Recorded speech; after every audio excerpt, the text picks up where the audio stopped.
So at the same time, parang nagkaroon na rin ako ng, alam ko na kung paano. Tsaka ako, gano'n naman ako kahit magkwentuhan sa mga kaibigan. Hindi nagsisimula. Parang ano lang. Pero hindi ako nagra-rap. Gusto ko sana dati maging rapper eh. Pero may mga ganong aspeto. Actually, yung mga music na ginamit, yung mga kaibigan lang din na pwedeng magpahiram ng songs. So kaya kung may kaibigan lang siguro ako na rock and roll na maraming rock and roll ginamit namin. Pero yung time na yun yung available eh, hip-hop. So sige, hip-hop tayo. Sige akong hip-hop. Sige. Yun. Ano lang din? Lakas ng loob siguro kasi wala ka namang mawala sa'yo eh. So yun yung isang sekreto doon.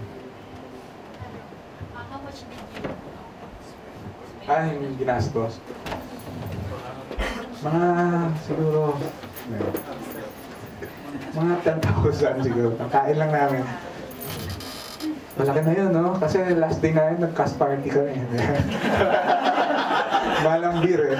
Hindi, ang nakakatuwa nga yung kasi tulad ng mga artista namin, uy, mag-shoot tayo, ganito. Sige, sir, dadala kami kuya, dadala kami food. Sige, mas maganda yun kasi wala tayong food. Kami, tapos, yun, ikot lang ang city. Sige, tara, shoot tayo. Parang, minsan galing na kami sa work, diba? Parang okay to shoot tayo. Sige, saglit lang, 10 minutes, 20 minutes. Kuha tayong footage. Side trip lang. So, pero priceless siya kasi ang daming sa footage ng napaka-sentimental siya sa amin. Personal ng mga Ayan. Okay. Question lang sa future ng film na to, meron ba siya mga pending application for film fest, join? Or yung sold na yung rights at the same time? Wala pa. Hanapan nyo ng buyer. Wala pa. Anytime, kontakin nyo lang siya. Kung gusto nyo mag-screening sa birthday sa bahay nyo, gagawin yun. Gawin natin yun. Kasi yung kaibigan lang. Wala pa. One last question or comment before we wrap this up.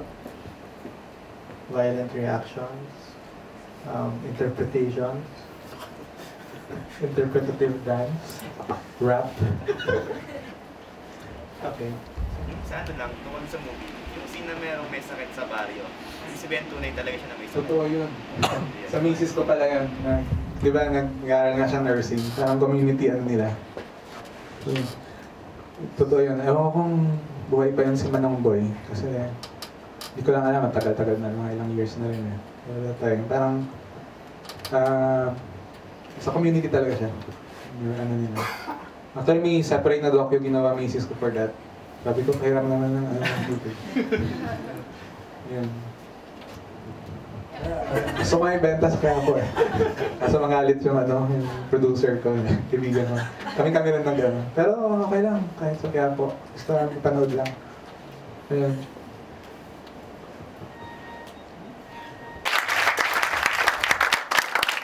Thank you for attending the Joseco Bohing film series. Hopefully, ganito rin karami next month.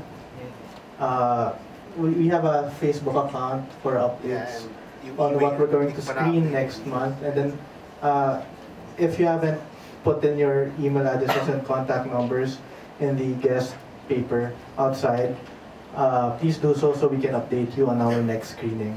It's usually the second Sunday of the month.